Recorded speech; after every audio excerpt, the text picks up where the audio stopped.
Welcome back नाजरीन। बात कर लेते हैं खेलों की। एशिया कप में पाकिस्तान और भारत की टीमों के दरमियान अरसे बाद मुकाबला हुआ, लेकिन बारिश के बायस हार और जीत का फैसला ना हो सका, बल्कि दोनों टीम को एक एक पॉइंट मिल गया। यूं दूसरों के मायनों में आपको बताते चलें कि बारिश ने दोनों ममालिक के करोड़ों शायकीन क्रिकेट को खुश तो रखा, लेकिन साथ साथ उनके चेहरे से मुस्कुराहट उस वक्त छीन ली जब कोई नतीजा सामने नहीं आ सका।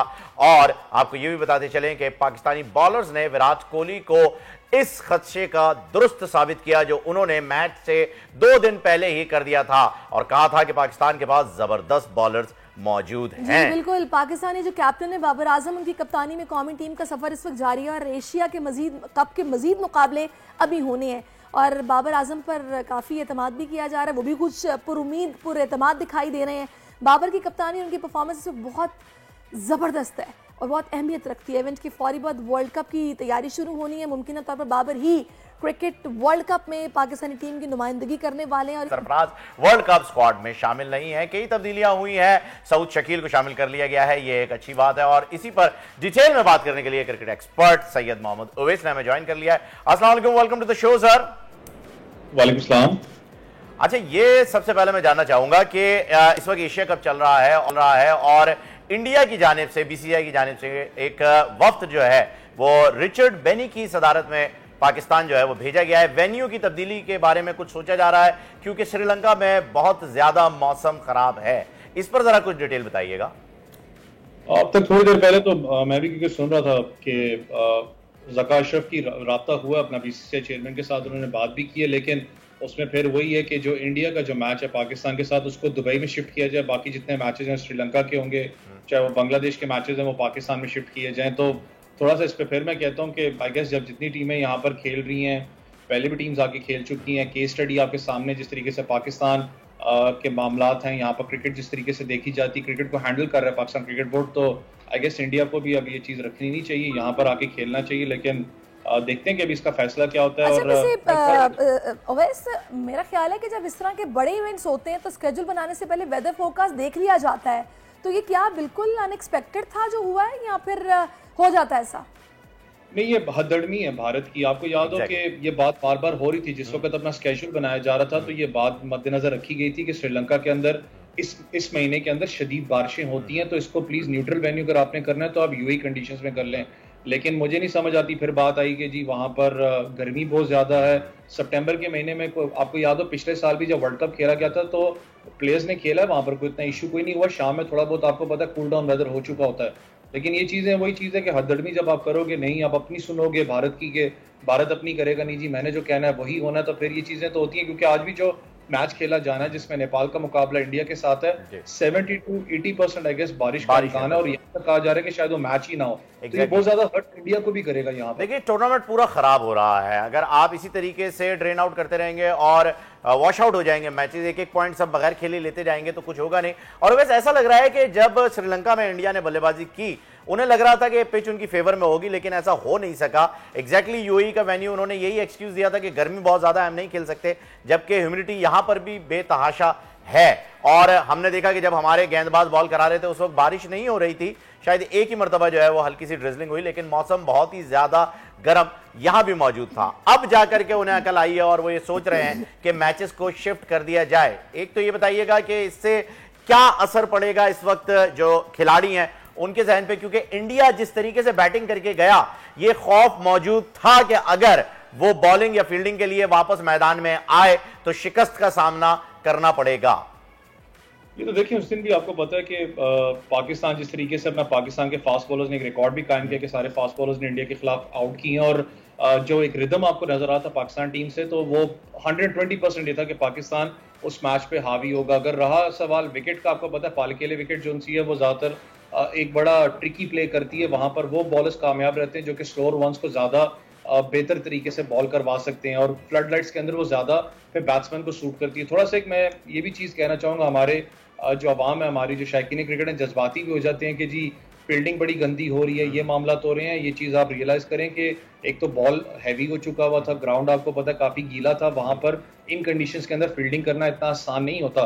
तब भी आपको पता है पाकिस्तानी फास्ट बॉलर्स ने बड़ा जबरदस्त मुजाहरा किया था। अच्छा, वैसे शाहीन के बारे में पहले वो जो इंजरी और उसके बाद उनको रेस्ट कराने की बातें हो रही थी, तो उन्होंने ये साबित किया है कि भाई मैं बिल्कुल फॉर्म में हूँ, और जिस तरह से उन्होंने परफॉर्म किया है, वो स्वैग जो है उन्होंने बरकरार रखा है अपना। किस तरह देखा आपने? 4 विकेटें आई थिंक उन्होंने ली है ना? 4 विकेट्स लिए उन्होंने और सबसे अच्छे बॉलर हैं। शाहीन शाह अफरीदी आपको पता है स्ट्राइक फास्ट बॉलर है पाकिस्तान के। ऑब्वियसली 2-3 चीजें यहाँ पर होती हैं क्योंकि आपने कंसिस्टेंटली मैचेस खेलने होते हैं, और ये टूर्नामेंट आपको पता है इतना लंबा टूर्नामेंट नहीं है, तो ऑब्वियसली आपने सारे मैचेस उनको रेगुलरली खिलाने थे, लेकिन आगे जाके क्योंकि आपके पास अनफॉर्चुनेट है कोई इतनी ज्यादा सीरीज थी नहीं, आपको पता है। हमारे प्रोड्यूसर साहब ये कह रहे हैं कि जी एबी डिविलियर्स ने कहा है कि जी अच्छी तरह ये फिट नहीं है शाहीन, तो ये आगे 100% परफॉर्म नहीं कर पा रहे, तो ये आगे नजर नहीं आएंगे अगले इवेंट में। वो एबी डिविलियर्स साहब तो शायद अंधे हो चुके हैं, उनको ये नजर नहीं आ रहा था, वो उनके फेवरेट्स के अंदर इंडिया की टीम थी कि इंडिया जो सा ये स्कोर करेगा वो करेगा, पाकिस्तान के नजर नहीं आ रहा। वो आई डोंट नो उनकी क्या साइकोलॉजी जो है वो प्रेडिक्ट करके बैठे थे, लेकिन क्योंकि ऐसा फास्ट बॉलिंग, क्योंकि फास्ट बॉलर के साथ काम करने का मौका भी मिलता है, जिस तरीके की इस वक्त पाकिस्तान फास्ट बॉलिंग की रिदम चल रही है, आपको तीनों पेसर्स आपके 100% फिट नजर आ रहे हैं। लेकिन जो मैं बात कर रहा था कि आगे जब आप वेन्यू वर्ल्ड कप में जाते हो, रॉबिन स्टेज मैचेस हैं, ऑन अ लाइटर नोट आपको पता है पाकिस्तान को लंबे जो मैचेस होते हैं, जो लंबा फॉर्मेट होता है, ज्यादा सूट करता है। Pakistan slow and study peak पकड़ता है, लेकिन उन मैचेस के अंदर मैं कह रहा हूँ जहां पर आपको लगता है कि आप क्वालिफाई कर चुके हो या वो नॉर्मल मैच है। अच्छा वैसे आपको पता है एक बात हमारी टीम के बारे में की जाती है कि भाई ये लोग फाइनल के पास जाके ना, यानी कि जब आखिरी मैच होता है तो इनका टेम्परामेंट पता नहीं है अपना खो देते हैं, क्या होता है कि इनकी कंसिस्टेंसी जो थ्रू आउट द इवेंट होती है वो हमें नजर नहीं आती, क्या शेक हो जाता है कॉन्फिडेंस, यानी कि जब वो रिबन आ जाता है ना, जब लाइन पार करनी होती है, ओवर कॉन्फिडेंस, ये वहां जाके ये बैठ जाते हैं। ऐसा क्यों है, या ऐसा है भी या नहीं?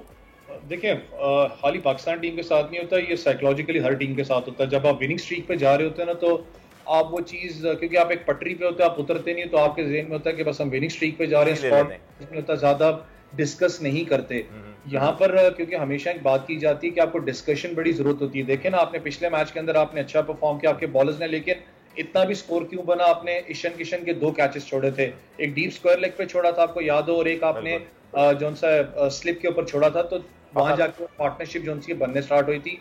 अगर उससे पहले भी आप देखें जब आपने खिलाड़ियों को आउट किया तो आपने वो जो एक प्रेशर होता है मेंटेन नहीं किया, आपने रिलैक्स पोजीशन में आगे थे कि यार ठीक है हम इनको। अच्छा यहाँ पर अवैस आपने इस मैच का जिक्र कर दिया है, तो साथ साथ ये भी बता दीजिएगा कि बाबर की कैप्टनसी को लेकर के सवालात उठे हैं, क्योंकि स्पिनर्स अच्छा परफॉर्म नहीं कर पा रहे थे, उसके बावजूद शादाब की बात मानते हुए बाबर ने स्पिनर्स को नहीं हटाया, पेसर्स मौजूद थे, पेसर्स कर रहे थे परफॉर्म, पिच भी पेसर्स की थी और 10 की 10 विकेट्स भी वही लेके गए। यहां पर कैप्टनसी को भी जो है वो क्वेश्चन किया जा रहा है, और इसी के साथ साथ जब सरफराज वर्ल्ड कप स्क्वाड में भी शामिल नहीं है तो एक कंपैरिजन बन रहा है कि एक चैंपियन टीम के चैंपियन कप्तान को आपने खिलाड़ी की हैसियत से भी टीम में नहीं रखा, और यहां कैप्टनसी का लैक नजर आ रहा है।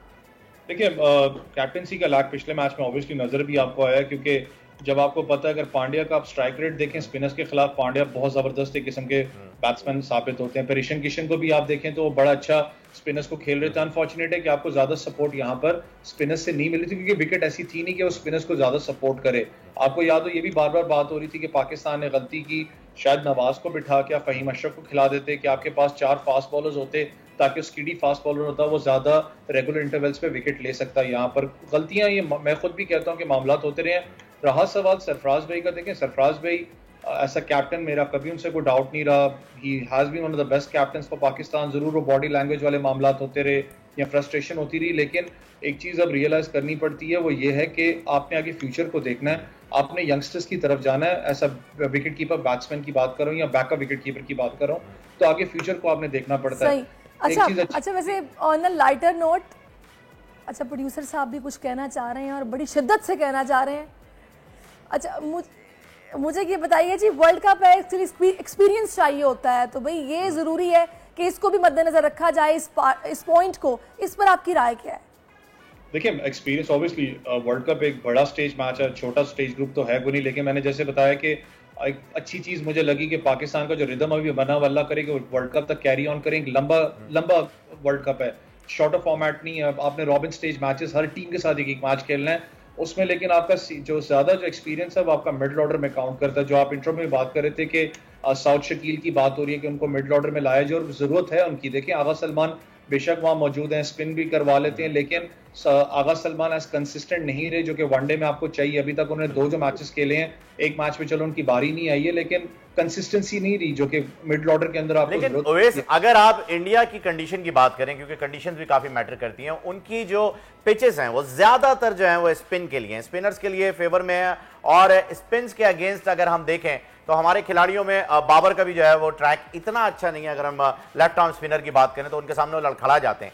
सरफराज बहुत अच्छा खेल भी लेते हैं और इसके साथ साथ एक एटलीस्ट हमें इतना एक्सपीरियंस खिलाड़ी मौजूद होना चाहिए ग्राउंड में जो कि आपको ऐसी कंडीशन के अंदर गाइड कर सके। कप्तानी के लिए ना सही, कप्तानी बॉबी बहुत अच्छी कर रहे हैं, ठीक है वो करें, लेकिन सरफराज की मौजूदगी एक सवाल ना होना एक सवालिया निशान नहीं है। फेवरिज्म के हिसाब से मैं बात कर रहा हूँ। देखिए फेवरिज्म, मैंने जैसा आपको बताया ना कि मुझे हमेशा, अगर मैं पर्सनली बात करूं तो सरफराज भाई कैरेक्टर बहुत जबरदस्त है, जिस तरीके से लीड करते हैं, लेकिन मेरा हमेशा एक शिकायत बस उनसे ये रही थी कि ऐसा captain in the batting order की बात कर रहा हूं, आप लीड फ्रॉम द फ्रंट करते हो, कंसिस्टेंसी नहीं रही जो एक बैटिंग फ्रॉम द फ्रंट आप लीड करते हो। उन्होंने टीम को बड़ा अच्छा लीड किया, लेकिन बैटिंग के अंदर उन्होंने मार खाई थी जिसकी वजह से उनको टीम से ड्रॉप किया गया था। लेकिन फिर फिटनेस के भी इश्यूज आए, लेकिन जिस तरीके से फिटनेस लेवल को उन्होंने मेंटेन किया, वापस आए। टेस्ट स्क्वाड के अंदर अनफॉर्चुनेट था कि वो इंजर्ड हो गए अपना पाकिस्तान के लिए, वो आगे कैरी ऑन नहीं कर पाए यहाँ पर। लेकिन जो आपने एक बड़ा अच्छा पॉइंट रेज किया, जो आपकी सीनियोरिटी लेवल होता है, ऑब्वियसली सीनियोरिटी है, क्योंकि जिस तरीके से आप सीनियर प्लेयर्स का, क्योंकि उनका एक्सपीरियंस कैरी ऑन करते हो, उनकी बात को आप लेके आगे चलते हो। आपका जिस वक्त जो आपके बेस्ट, जो आपके पास प्लेयर्स मौजूद हैं, इनको बैकअप तो हमने करना है, लेकिन स्पिन बॉलिंग ऑप्शन की बात करें, इमाद वसीम का बड़ा अच्छा ट्रैक रिकॉर्ड रहा है स्पिन के खिलाफ खेलने में। उसके बाद इमाम का रहा है, इफ्तिखार का बहुत अच्छा ट्रैक रिकॉर्ड रहा है। लेकिन जो आपका मिडिल ऑर्डर है, जहां पर आपको कंस्ट्रक्टेड इनिंग्स खेलनी होती है, मैं बार बार इस चीज को जोर दे रहा हूँ, अगर आप इंडिया विकेट्स पे खेल रहे हो तो आप 3 या 3.5 रन पर ओवर पे नहीं चल सकते। बिल्कुल, यानी कि आप जो आपके टॉप के बैट्समैन हैं उन पर इतना रिलाय नहीं कर सकते। आपका मिडिल ऑर्डर अगर तगड़ा होगा तो आगे चल के भी आप गेम पे कंट्रोल कर लेंगे और संभाल लेंगे। अच्छा, वैसे Awais on a lighter note, आपने भी बहुत सारी मीम्स भी देखी होंगी और बहुत कुछ देखा होगा सोशल मीडिया पे इस मैच को लेके। एक बड़ी जबरदस्त मीम मैंने देखी, बल्कि एक वीडियो थी छोटी सी ना, बल्कि मैं फ़हीम को भी बताऊंगी, नाज़रीन को भी बताऊंगी। उसमें क्या था कि वो आपने गाना तो सुना होगा, आगे बैंड बाजा पीछे बाराती आए दूल्हे राजा, तो पूरी इंडियन टीम उसमें डांस कर रही थी और दूल्हे राजा जनाब बाबर आजम चश्मा लगा के गाड़ी में से उतर रहे थे। तो वो जो एक स्वैग है उन्होंने फिर अपना ये बरकरार रखा है। और आप उनकी कैप्टनसी में आगे वर्ल्ड कप कैसे देख रहे हैं? देखिए बाबर आजम, आपको पता है, एक हमेशा एक बड़े प्लेयर की बात की जाती है तो क्रिटिसिज्म भी होता है, हम भी क्रिटिसाइज करते हैं वगैरह बैठ के, लेकिन एक बड़ा प्लेयर जो है वो हमेशा अपने बैट या बॉल से आपको शटअप कॉल दे देता है। और जिस तरीके से वो परफॉर्म कर रहे हैं, मैं थोड़ा सा इसमें भी कहना चाहूँ, हमारे, मैंने बताया ना कि अवाम जज्बाती भी है, मैं खुद जज्बाती हम हो जाते हैं जो क्रिकेटर्स हैं कि यार ये नहीं हो रहा, वो नहीं हो रहा। लेकिन आप किसी भी टीम के खिलाफ स्कोर करें, चाहे आप 150 करें, चाहे 100 स्कोर करें, मेरी बात याद रखिएगा, वो टीम किसी मुल्क को रिप्रेजेंट करने आती है। चाहे नेपाल की बात करूं, वो भी बड़े स्टेजेस से ऊपर आते हैं। वो कोई ये नहीं कि अपना बस एक टिकट पकड़ी तो एशिया कप खेलने आ जाते हैं, वो क्वालिफाई करके आए हैं, वर्ल्ड कप के लिए भी क्वालिफाई करके वर्ल्ड कप खेलने जा रहे हैं। तो आसान टीम कोई भी नहीं होती जिसके आगे आप स्कोर करते हैं। लेकिन जिस तरीके से बाबर आजम मुश्किल टाइम में आए, पाकिस्तान के लिए लीड करना from the front, Babar Azam ने लीड किया, मुश्किलात भी आई, इश्यूज भी होते हैं उनकी कप्तानी में, जैसे हम भी डिस्कस कर रहे हैं कि राइट टाइम पे आप राइट प्लेयर की एग्जीक्यूशन क्यों नहीं करते हैं, वो चीजें मामलात होते हैं। लेकिन जिस तरीके से यहीं पर अवेश, मैं सॉरी टू कट यू, मैं यहीं पर जो है वो एक सवाल भी आपको थ्रो कर देता हूं ताकि आप उसे कंटिन्यू कर लें। ये जो बैक टू बैक उन्होंने 21 ओवर्स करवा दिए स्पिनर से इस मैच में इंडिया के खिलाफ, ये बहुत बड़ा मैच था। 4 विकेट्स डाउन होने के बाद जिस तरीके से पार्टनरशिप लगी, हमें तो मेलबर्न वाला मैच याद आ गया, उसमें भी 4 विकेट गिर गई थी और पांड्या और विराट कोहली की पार्टनरशिप लग गई और वो मैच इंडिया जीत गया। बॉडी लैंग्वेज चली गई थी। कप्तानी में बाबर कभी रिजवान पे डिसीजन छोड़ देते हैं, वो बताते हैं तो रिव्यू लिया जाता है, वो नहीं बताते तो नहीं लेते, कभी खुद से डिसीजन नहीं लेते वो। फिर उसके बाद हमने देखा है मोस्टली वो शादाब के ऊपर जो है, बॉलर के पास भी जब भी कोई फास्ट बॉलर आता है, स्पिनर आता है, बॉलर को बकअप करने के लिए शादाब आगे बढ़ते हैं, बाबर वहां पर अपनी इन्वॉल्वमेंट नहीं शो करते। बाबर की जो कैप्टनसी है वो एक सवालिया निशान बनी हुई है। देखिए ये चीज तो ऑब्वियसली होता है, क्योंकि हमेशा मैं एक पॉइंट रेस करता हूँ, यहाँ पर जो कप्तान है पाकिस्तान का, वो 23 करोड़ अवाम का कप्तान है। जब बॉडी लैंग्वेज कप्तान की डाउन होगी, ऑटोमेटिकली मेरी, आपकी, सबकी 23 करोड़ अवाम की बॉडी लैंग्वेज डाउन हो जाती है कि भाई आप समझ में आ रहा है क्या हो रहा है। यहाँ पर कप्तान का काम बनता है कि वो हमेशा बॉलर से बात करता रहे, खास करके यंगस्टर्स के। देखें, जितने मर्जी मैचेस खेलें, जितने मर्जी नसीम शाह आउट कर ले, लेकिन वो यंगस्टर है, आपको कंटिन्यूसली उससे बात करनी पड़ती है, आपको बॉलर से अपने बात करके रिलैक्स करना पड़ता है, उसी की फील्ड पोजीशन यहाँ पर लेनी पड़ती है। रहा सवाल है कि बाबर आजम, चाहे वो रिजवान से बात करें, चाहे शादाब खान से बात करें, मशवरा लेना कोई बुरी चीज नहीं होती किसी चीज के लिए, चाहे कोई भी आपके पास मौजूद है ग्राउंड के अंदर, आप उससे मशवरा लेते हो कि मैं क्या करूं जहां पर आप फंसते हो। बाबर आजम में थोड़ी सी मैंने चीज देखी जरूर है, जॉकी वाली बात है कि जो कोऑर्डिनेशन है वो थोड़ी सी कम होती है उनकी, ज्यादा वो बात नहीं करते फील्ड के अंदर, थोड़ा सा रिलैक्स रहते हैं। तो बात करना बहुत ज्यादा जरूरी होती है जब कप्तान बैकअप करता है। यकीन माने जो एक प्लेयर जब बॉलिंग करवा रहा ना, चाहे उसको 3 चौके एक स्किपर का एटीट्यूड जो है वो नजर आना चाहिए ग्राउंड में। यही मैंने मोहसिन हसन खान साहब से भी पूछा था, उन्होंने भी बताया कि हमें एक एग्रेसिव कप्तान की जरूरत होती है। एग्रेसिव कप्तान का मतलब ये नहीं कि वो वहां पर अपने खिलाड़ियों को डांटे या उन पे चीखना चिल्लाना शुरू कर दे, लेकिन बॉडी लैंग्वेज से होना चाहिए। शुक्रिया बहुत बहुत आपका वैसा, आप हमारे साथ थे। और अब जो खबर जो गेस्ट हमारे सारे ड्रेसिंग रूम में भी बहुत सारे मशवरे, आपस में तबादला ख्याल होते हैं, लेकिन बॉडी लैंग्वेज बड़ी काउंट करती है। हमारे कप्तान की जो है बॉडी लैंग्वेज अगर आप देखें, जैसे कप्तान हमारे पास था ना, वो जो स्वैग था आए दूल्हे राजा वाला, वो बड़ा जबरदस्त। मीम्स के अंदर नहीं जीतना है, हमें ग्राउंड में जीतना है। आप हमें मैच तो खेलने दें, बीसीसीआई वाले हमें मैच ही कहां खेलने देते हैं, भाग जाते हैं हर वक्त। आगे बहुत सारे इवेंट्स आ रहे हैं, बड़े मैचेस आ रहे हैं, फिक्र न करें फहीम, आपके शिकवे भी दूर हो जाएंगे। नंबर 1 बैट्समैन है, क्या हो गया? नहीं, नंबर 1 टीम है जी, ओडीआई टीम नंबर 1 है अल्हम्दुलिल्लाह। सब्सक्राइब करें और बेल दबाएं ताकि कोई खबर रह न जाए।